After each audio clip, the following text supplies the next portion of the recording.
অবিলম্বে কলকাতায় tram line বুঝিয়ে ফেলার কাজ বন্ধ করতে হবে, এমনই নির্দেশ দিল কলকাতা হাইকোর্ট।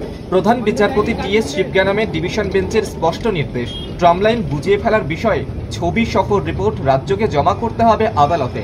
হাইকোর্টের পর্যবেক্ষণ, রাজ্যকেই ট্রাম বাঁচাতে উদ্যোগী হতে হবে। হাইকোর্টের প্রধান বিচারপতির পর্যবেক্ষণ, ট্রাম রাজ্যের ঐতিহ্য, তা তুলে দেওয়া খুব সহজ কাজ, কিন্তু রাজ্যকেই ট্রাম বাঁচাতে উদ্যোগী হতে হবে। বহু দেশে ট্রাম চলে, কোথাও কোথাও রাস্তার একেবারে মাঝখান দিয়ে চলছে ট্রাম। রাজ্যের ট্রাম বাঁচাতে রাজনৈতিক সদিচ্ছার প্রয়োজন রয়েছে।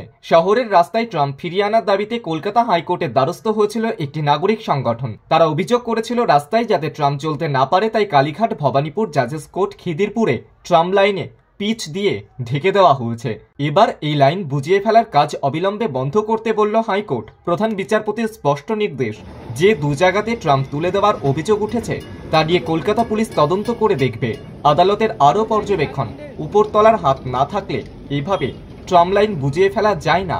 কলকাতায় ট্রাম সংরক্ষণ নিয়ে রাজ্যের রিপোর্ট জমা পড়েছে হাইকোর্ট। রিপোর্টে রাজ্য উল্লেখ করেছে, তারা নিয়মিত সংরক্ষণ নিয়ে বৈঠক করছে। ট্রাম লাইন বুঝিয়ে ফেলার নির্দেশ রাজ্যের পরিবহন দপ্তরের তরফে দেওয়া হয়নি বলে জানানো হয়েছে ওই রিপোর্টে।